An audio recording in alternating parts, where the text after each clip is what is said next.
안녕하세요. 안녕하세요. 안녕하세요.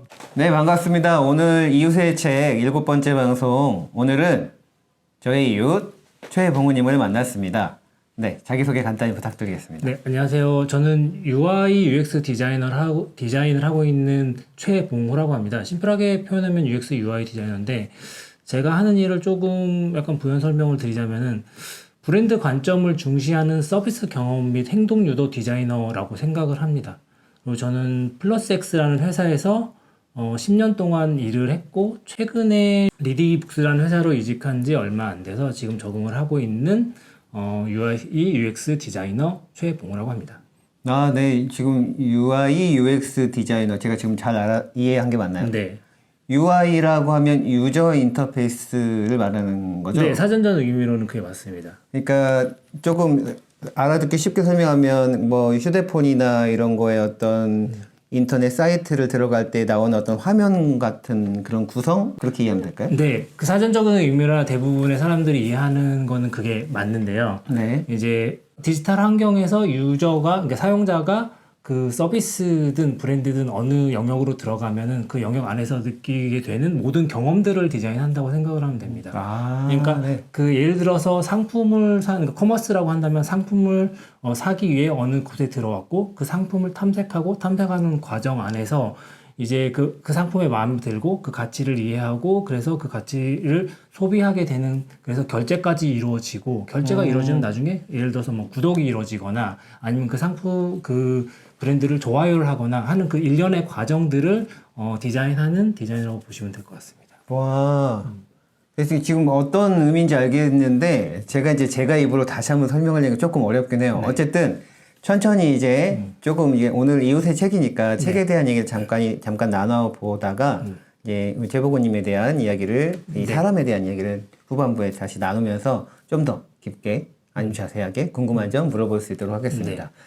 우리 최보고님 그 책은 자주 읽으시나요?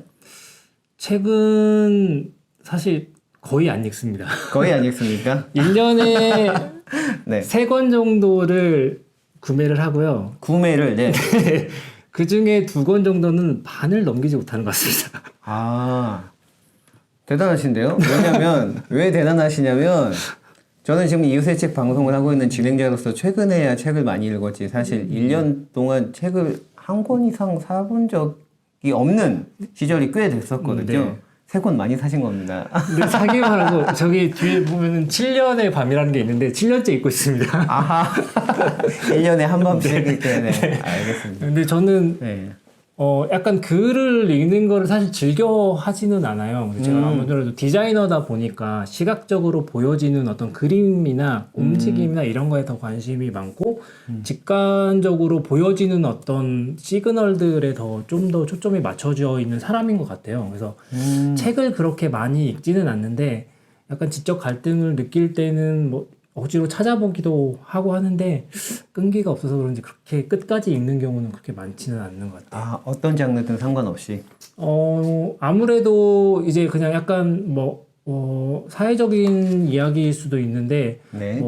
가장 그래도 좀 끌리는 이야기는 제 직업과 관련된 이야기의 책들을 가장 많이 보는 것 같아요. 뭐 브랜드 관련된 책이거나 아니면은 마케터에 관련된 책이거나 네네네. 아니면 IT 업계 주변의 이야기가 담겨져 있는 책들이 아무래도 쉽게 좀 읽히는 것 같아요.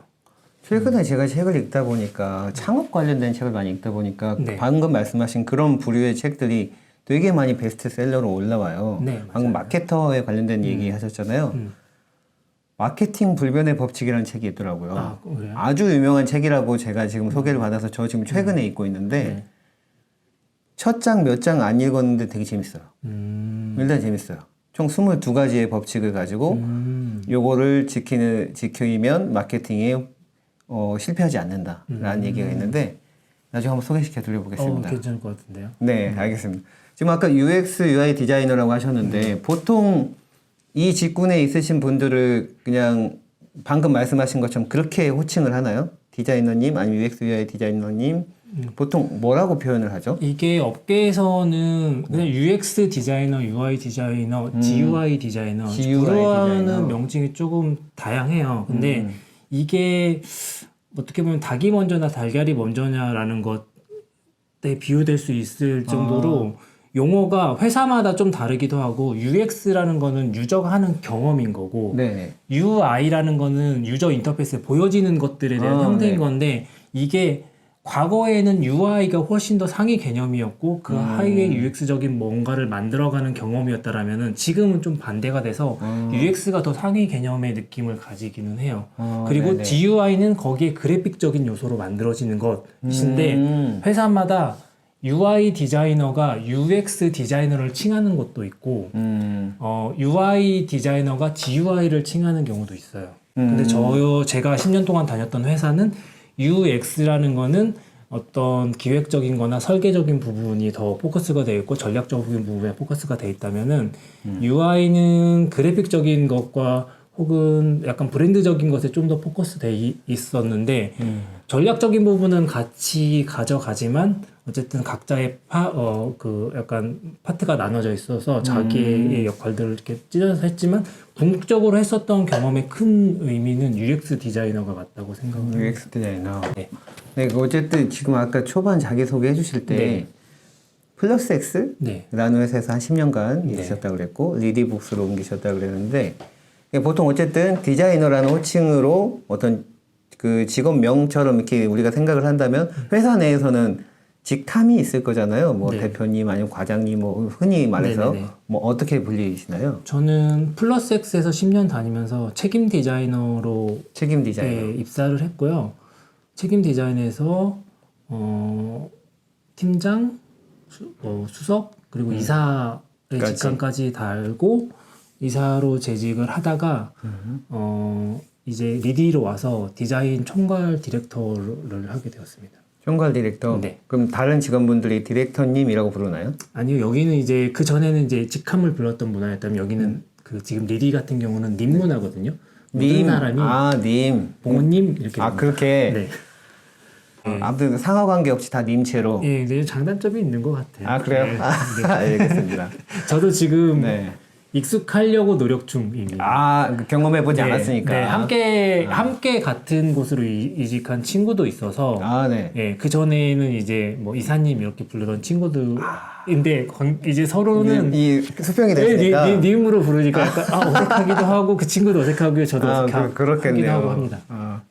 네, 장단이 있겠네요. 네. 장단이 있다고 하셨는데 어떤 게 장점, 어떤 게 단점? 근데 아무래도 저는 이제 그전 회사에서는 저는 관계를 되게 약간 뭐랄까 친구 같은 관계처럼 일하는 걸 되게 좋아했어요. 그래서 직함은 있었지만 제가 늘 강조했던 거는 아무리 어린 그리고 신입의 주니어인 친구들이라도 자기 생각을 분명하게 표현할 줄 알고 나를 설득시킬 줄 알고 그리고 나를 설득해주고 혹은 내 이야기에 설득 당할 줄 알아야 된다고 생각을 했기 때문에 그게 되려면 동등한 관계여야 된다고 생각을 했거든요. 네. 그래서 자기가 가지고 있는 생각이 틀렸더라도 끊임없이 얘기하라는 얘기를 많이 했었어요.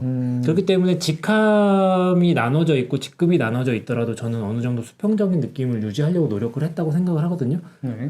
그럼에도 약간 직함이 있기 때문에 약간 뭐랄까 하대를 그렇죠. 하거나 하는 그런 지점들은 있었던 것 같아요. 본인 스스로? 표현적으로 네네. 뭐 이건 이런 거 아니야? 하면서 이거는 이렇게 할 수 있잖아라는 약간 그런 알게 모르게 약간 그런 그 직감이 주는 네네. 그런 느낌이 있었다면은 어떤 느낌인지 알겠습니다. 님 문화로 바뀌니까 조금 더 존중은 하는 그 뉘앙스가 생기는 것 같아요. 그래서 네네. 모든 어쨌든 사실 인격은 모두가 동일하기 때문에 그거에 맞는 어떤 표현법일 수 있다고 생각을 하는데 지금 느끼기에는 그게 일로서 적합한 표현이냐라는 거는 확신은 지금 들지는 않아요. 예를 들어서 어느 정도 시점에서 뭔가를 결정해야 될 상황이 생기고 그러면은 모든 것들을 다 같이 이해하고 하기에는 시간적인 여유가 없었을 때는 어느 정도 끊어서 가는 지점들이 있어야 되는데 그런 부분에 대해서는 약간 반섭 요소가 있지 않나라는 생각도 들긴 합니다. 네네. 그죠. 어느 지점에는 빠른 결정이 필요한 시기가 있을 텐데 네. 그때도 그러니까 모든 이의 의견을 네, 종합해야 된다 네네. 이런 주장이면 조금 네. 곤란해지죠. 네. 네. 무슨 말인지 알겠습니다. 저는 이제 저의 이유식이나 평소에 어떤 일을 하고 계시는지 대략적으로 어렴풋이 알고 있었지만 지금 오늘과 같이 좀 더 깊은 질문을 드릴 수도 있을지 모르겠는데 그 일의 환경과 하시는 일들이 어떤 프로세스로 어떻게 돌아가는지가 저는 그냥 되게 궁금했거든요. 물론 그 자리에서 옆에서 지켜봐야 더 선명하게 보이겠지만 어쨌든 오늘 얘기를 나누다 보면 하시는 일에 대해서 네. 중간중간 제가 많은 질문을 하게 될 것 같습니다. 네. 네. 그럼 책에 대해서 잠시 얘기를 나눠보도록 하겠습니다. 1년에 3권 구매하시고 두 권을 책 못 읽는다고 하셨는데 그래도 제가 이렇게 섭외를 요청드리고 책에 대해서 요청을 드렸을 때 오늘 어떤 정해주신 책이 있진 않지만 그래도 읽으신 책이나 아니면 그 직군에 계신 분들이 보통 읽는 책의 장르라고 해야 될까요? 네. 어떤 장르를 읽으며 혹시 소개해 주실 만한 책이 있을까요? 저희 직군에 있는 친구들은 디자인 서적을 좀 많이 보긴 하는 것 같아요. 영감을 얻어야 되는 것들이 많기 때문에 네. 예를 들어서 뭐 유명한 뭐 디터람스의 책이라든지 티터람스. 그러니까 디터람스. 독일의 네. 브라운사의 적겠습니다.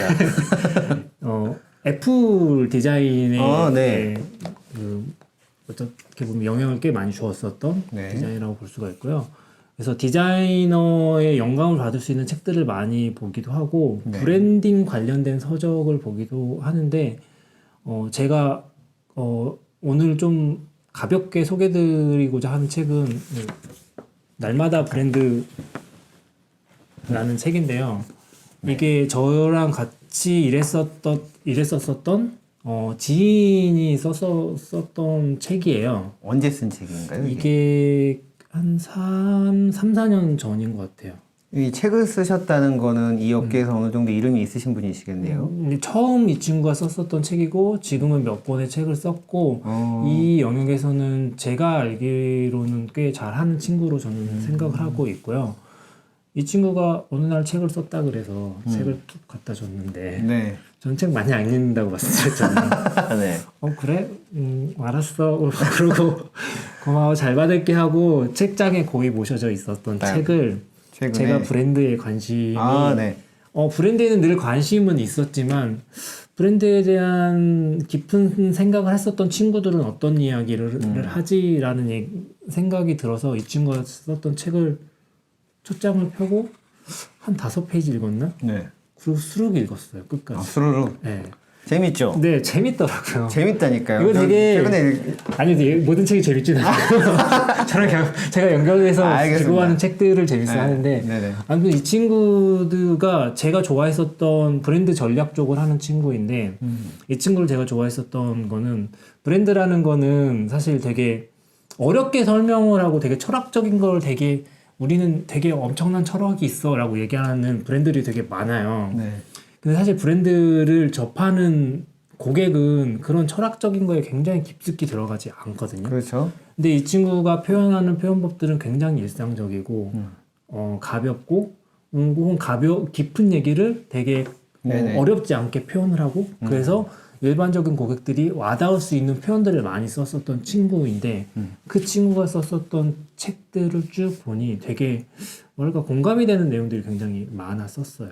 그래서 읽으면서 그랬지라고 몇 번을 얘기를 느끼면서 읽었었던 책인 것 같아요. 네. 지금 이분이 지금 임태수님이신데요. 네. 이분이 책을 썼다는 건 이게 저도 이 브런치 같은 곳에 블로그에 글을 조금씩 쓰고 있거든요. 네.